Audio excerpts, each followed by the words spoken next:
don't know if you have other guests. I know the producer is here. Maybe he wants to come too. But I don't know. So if there is an urgent question or comment, please raise your hand. If not, I will start with a question. Mia, you start and end your film with the story of fears and immediacy, and for him it's very dangerous to look back. When did you decide to look back to this part of your history, and was it actually triggered by a real call by Vincent that you decided to make a film about it and to make the story public? Well, I worked on this story for a very long time without the intention to make it public, actually. I just had to write something and do something, because sometimes when hurtful things happen in your life, you had to do something with it. I think it was after 1 or 2 years that Tobias came into the process and we started really to work on a film. But by then it was more like a text and only black, really. With only voices. And also had the intention to do something new, because I've been making documentaries for 15 years, and I felt kind of fed up with all the conventions, all the standards about documentary storytelling, and I thought that it must be possible to do something new in a new way. So that was also something that I wanted to do. But I think in the beginning Tobias thought that maybe it was a little bit too new, when there was no images, only black. Yeah, but then I have to ask, but Vincent is real in your history, but the whole telephone conversation is scripted from you, so this never happened actually. Or? Well, I don't want to tell actually if it happened or really happened, because that's what the film is all about. Our memories, it's based on memories. And I wrote this dialogue and I made it with an actor, Olivier de Sautel, a French actor. And but memories, you cannot trust them, especially if they came from a long time ago, and also especially if they came from a film director. Yeah, but so then this thing you said you made for yourself, so, and after doing it, and it's, said in the film, Vincent says, I need the memories to reconstruct or reassure that it was real what was happening. So are you reassured afterwards now that these things are happening and it happened?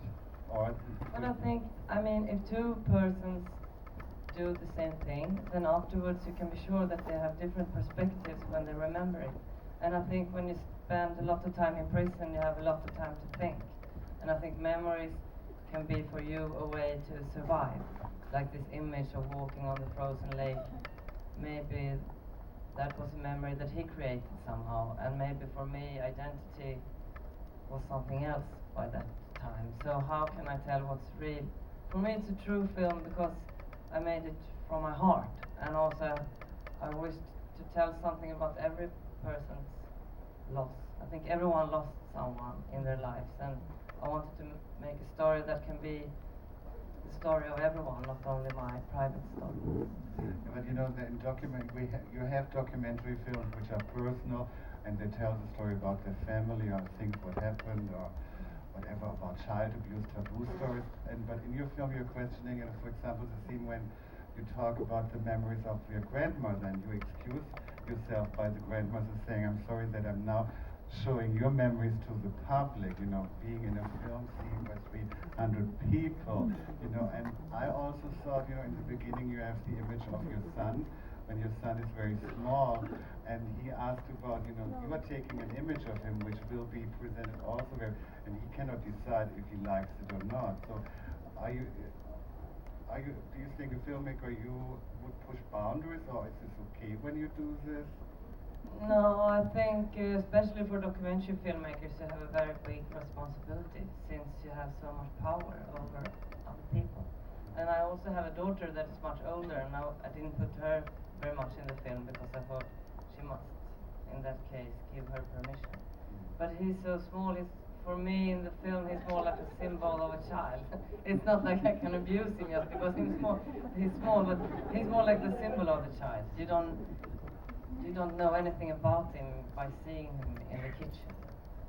He's like any child. That's how I wanted to picture him in the film. And my grandmother, well, I asked for forgiveness, and I do hope that my grandchildren will never make a film of my life. There's a question here, please. Yeah. Thank you very much. I really enjoyed it. For me, it was really striking to see that. I mean, the footage you worked with your grandmother, and I kept thinking about it.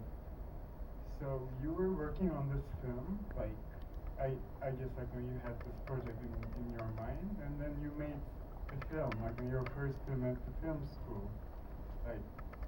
I see a coherence in your work, and can you maybe elaborate a little bit more on that? There was this old woman, stunning face, in the parks and in the cities, and also who is your grandmother, and who died right after she was diagnosed, to Alzheimer's, I guess. Remembering, and film as a medium format. But I think when I saw these images that was my very, very first film exercise in film school. And then when I saw them, it struck me that that is exactly the same story I'm working on now.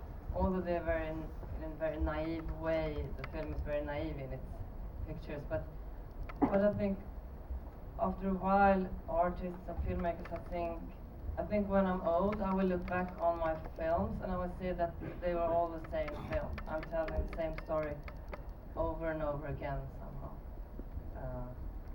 Yeah. I have a question here. I think we didn't allow you to talk. What kind of advice did you give Mia when she came with the idea to have no images in the film? What did you say? Well, for me, I said it's a lot of work. Obviously, that's I could feel that, but still I could really feel the vibrating potential. Also, it's already by then it struck a very, very strong chord within me. So the advice for me was for Mia to keep working, and for myself to just try and finance this process. Okay, so there's another question. Speak up, No, I will repeat the question. Okay, I have a few small ones. I would like you to tell us a little bit about, there is credits to Vincent for footage, for visual footage, about camera or whatever it is. So you were just discussing the fact that everything was black and white voices, but there is it actually material that Vincent sent from France to you? Wait a second. So for the audience, he asked if there is really existing material Mia got from Vincent from Paris. Film material. Yes. Tell us more. I promised not to talk anything about the private person who is behind this Vincent, so I cannot tell you in public, but I got some help. If there is a Vincent, he filmed with his mobile phone and he sent them to me, these images. And why is this a secret? Oh, that's his choice, that he doesn't want to be in public like me. I'm working with storytelling. He is in another business where you don't tell. Did you show him the film, or did he have a chance to see anything of the visual? He doesn't want to see the film. Is there another question, comment, please?